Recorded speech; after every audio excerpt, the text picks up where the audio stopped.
Hobby.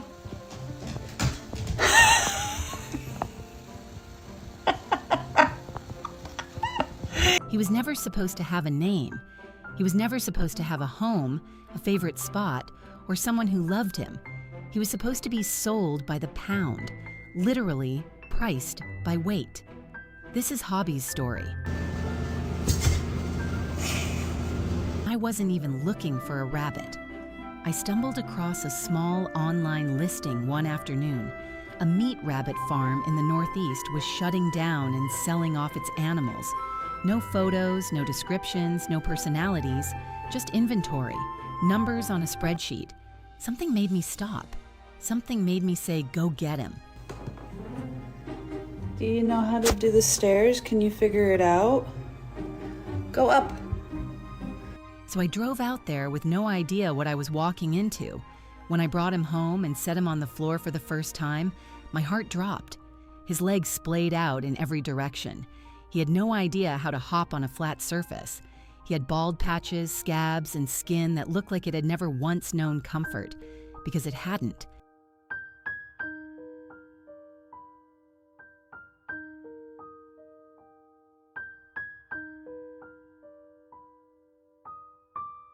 He had spent his entire life in an outdoor wire-bottom cage.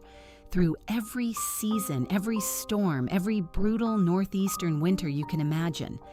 I still can't think about that without it hurting. But here's where everything changed.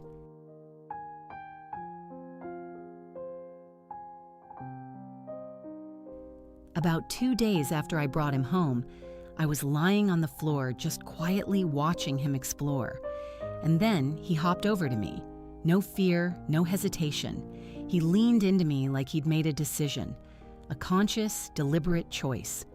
From that moment, I was his person. He just decided, and he has never wavered since. I don't think he'd ever been petted before.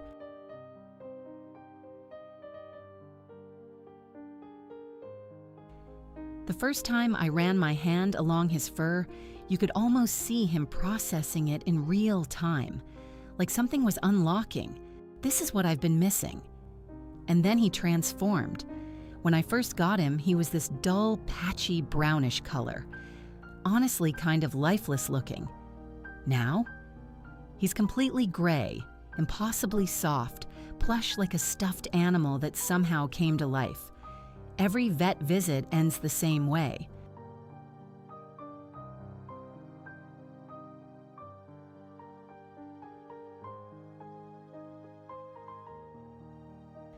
I joke that he totally catfished me, and I have zero regrets. He acts nothing like what people expect from a rabbit. He's never chewed a single thing he shouldn't. He uses his litter box without fail. He greets me at the door when I come home like a dog who's been waiting all day.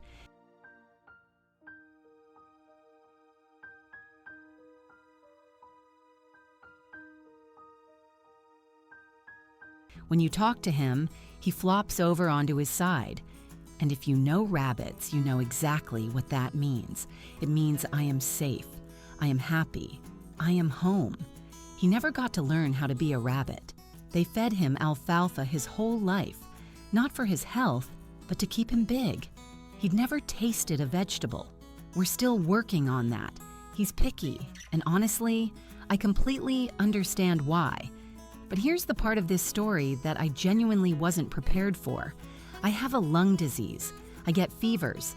I get pneumonia more often than I'd like to admit.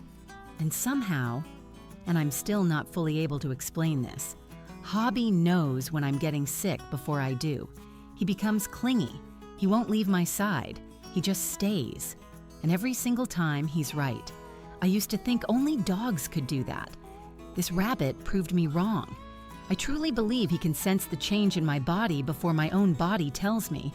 And in his mind, I think the logic is simple. She feeds me, she loves me, so it's my job to keep her safe. That's the whole deal. That's his entire purpose. Self-assigned, no training required.